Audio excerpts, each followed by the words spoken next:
and welcome back to video 3 of my alcohol marker tutorial series with Ohuhu. My name is Sophie, and today we're going to be doing a really cool alcohol marker drawing of a warrior. We've done a beginner skyline, and then we did an intermediate cow, and today we're going to be doing more intermediate techniques of blending with alcohol markers, but this time we're going to be drawing a person, or like a portrait drawing. I'm using the Honolulu Plus series, as well as some other Ohuhu Honolulu markers. This is the color palette we're going to be using today. Lots of very warm tones. We're seeing browns, we're seeing golds, a little bit of red. And now let's get into the art itself. So, like I mentioned in one of my last videos, these videos are about alcohol marker tutorials, not necessarily drawing tutorials. So I did do the sketch of this warrior before I started recording, but I'm going to be doing the line art with this black pen. It's actually a calligraphy pen, so I can use a little bit more thickness and thinness depending on how hard I press the pen to add more variety in my line art for this drawing here. Now, I really wanted to draw a warrior because I know I was going to be doing a portrait drawing. In my opinion, although I really love portraits, I think they can sometimes be more difficult than, for example, animal drawings or skyline drawings like we did in the past, because you have to focus more on the details of like a human face, or even if it's not like a human, you're drawing, you know, a character face, and also be more specific in the skin tone blending and stuff. I just think there's so many more like specifics that need to be addressed, and that's why I wanted to save this video for last in our series. But also, we're drawing a warrior a little selfishly because I have had a pretty specific fascination with drawing armor recently, not just the like very detailed and intricate pieces of, like in this case, the breastplate, the shoulder plate, and all the different parts of the armor here, but also I really like drawing metallic things recently, and so I'm going to be showing you my technique for that as well in this video. But yeah, doing all the line art first with a black pen just to get everything out of the way. She has some really nice hair flowing over her armor in order to give this a little more dimension.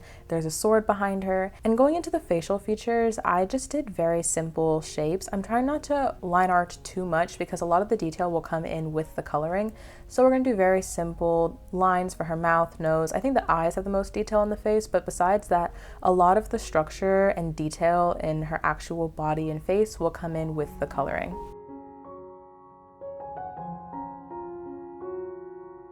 Alright, so now that the sketch is done, let's get into the coloring process. Now, my first step when doing anything like this is to start with a flat wash of color. I want to make sure that all of my areas are colored in with their base tone before I start adding more deeper shadows and dimension. Now, this video is a lot of trust the process because this first like color blocking method will look a little weird, I know, but it really does come through in the end. So just trust me when I say that this system really works for me. I like to honestly divide my drawing into different like sections, and honestly my markers were cut up this way as well, so you can't see it because it's on the side, but I had already tested all of my marker colors before I started filming, and I had about 3-ish markers for each section of the drawing. One being her face and skin, aka like her arms and neck as well, another being her hair, then the gold is going to be all over her armor, and then I also have a different section of like reddish brown colors that are going to be the color of this like shawl or sash that she's wearing over her neck and shoulders.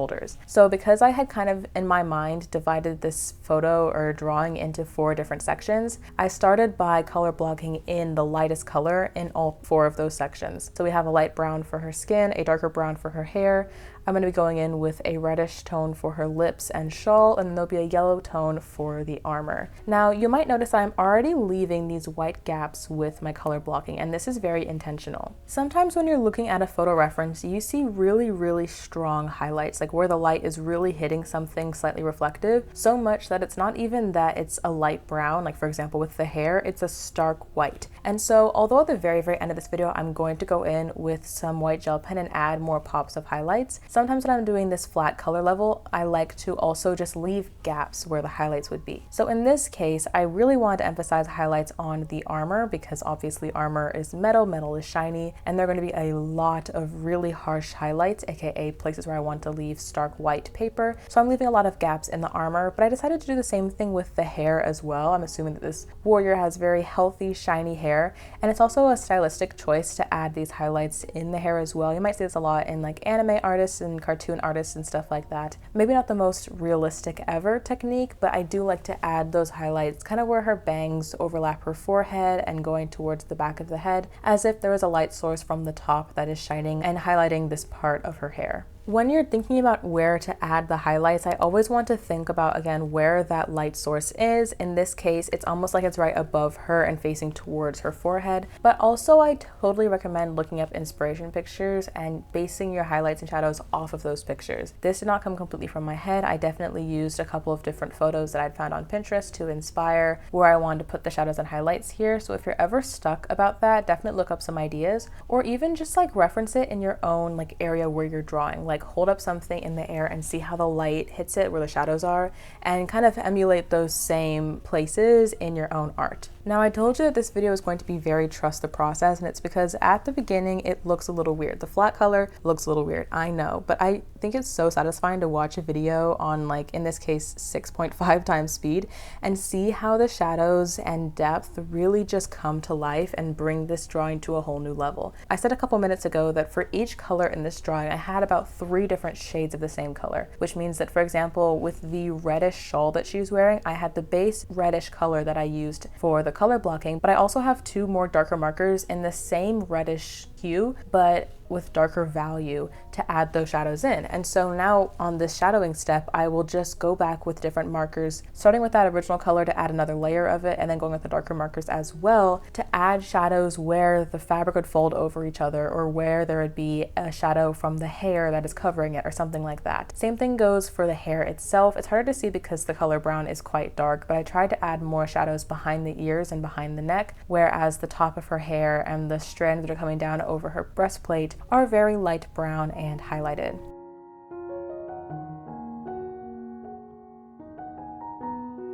Now, getting into the face, this part is where I think the drawing really comes to life, and you have to get through the scary part first, but I'm following a photo reference here and just seeing that she has very stark shadows above her eyes on her eyelids because her brow bone is protruding over her eyes, so there are going to be shadows under her eyebrows, and then there are also shadows on her very deep and defined cheekbones, a little bit under the nose to emphasize that the nose is sticking out from the face, and then also under the hair on her forehead. By using the darker markers in these sections and then using the lighter original tones to blend out those dark streaks, we really see a very defined and chiseled face. Honestly, the shadows here are a little more dramatic than even I would usually do. I think I really wanted to lean into the dark and dramatic tones because this warrior character, maybe she's facing a battlefield, maybe she's just gotten off of, I don't know, like a dragon or something in a fantasy world. Like, I feel like she's seen some things, you know?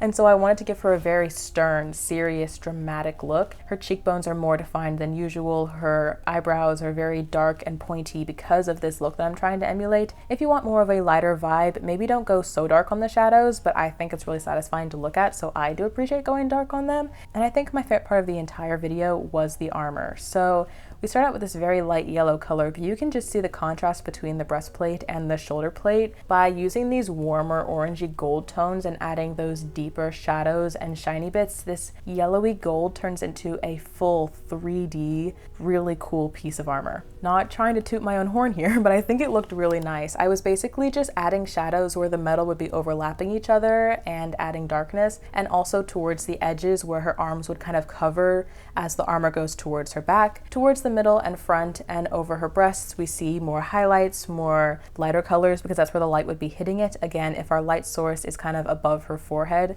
we would see more highlights there. And then going into the sword, I'm using the same technique of just blending out the 2 darker gold colors with that original light yellow to add those stark highlights. Now, in most cases, I would have more of a smoother blend, but because I'm trying to emulate a metal surface here, it's going to be much harsher. And always look up reference pictures, like I said, to kind of give you that idea. But again, I'm blending a little less on the gold because I want it to be harsh and dramatic. And that is also why my last step is pulling out that white gel pen to add more stark highlights to her eyes, her hair, and again, just defining that armor.